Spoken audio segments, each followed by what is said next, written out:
जय हिंद छात्रों, आज हम लोग पढ़ने वाले हैं क्लास 10th यूपी बोर्ड का अंग्रेजी में पोएम नंबर 7 का सेंट्रल आइडिया, जो कि आपका पोएम का नाम है द ट्री। तो देखिए यहाँ पे हमने जो आपकी पिछली पोएम है उनका सेंट्रल आइडिया का पूरी एक प्लेलिस्ट बना दी है। डिस्क्रिप्शन में एक लिंक दी गई है, वहाँ पे आप जाके देख सकते हैं। जो पोएम है वो क्रम से बनी हुई है, उनका सेंट्रल आइडिया बड़े अच्छे से वहाँ पे लिखा हुआ है। एक क्लिक में आप वो सारी पोएम का सेंट्रल आइडिया पढ़ सकते हैं। ठीक है, तो आइए आज हम स्टार्ट करने वाले हैं द ट्री का सेंट्रल आइडिया। तो आइए समझते हैं। देखिए यहाँ पे the poem the trees it's composed bye Adrian rich. Kavita the tree Adrian rich के द्वारा रचित है या अवतरित है। इन दिस पोयम, इस कविता में the poet's shows the conflict between man and nature with the growth and development of society। तो देखिए यहाँ पे इसका अर्थ क्या होगा। समाज के विकास और वृद्धि के साथ, समाज के विकास और ग्रोथ का मतलब क्या है, वृद्धि, और विद का मतलब क्या है, साथ, वृद्धि के साथ कवि ने प्रकृति और मनुष्य के बीच के संघर्ष के बारे में दर्शाया है।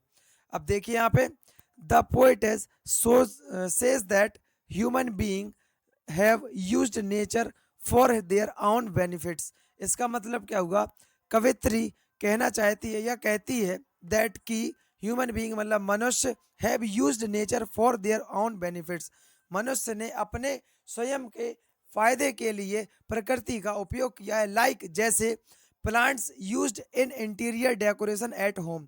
मतलब क्या है, लाइक्स का मतलब क्या है, जैसे जैसे प्लांट अर्थात पौधों का उपयोग घर की साज सज्जा या सजावट में अर्थात इंटीरियर डेकोरेशन आंतरिक साज सजावट में किया है। The poetess want to give the message that, अर्थात कवित्री यह मैसेज अर्थात संदेश देना चाहती है दैट कि everything has a deep desire of freedom, कि प्रत्येक वस्तु को आज़ाद रहने की गहरी इच्छा रहती है।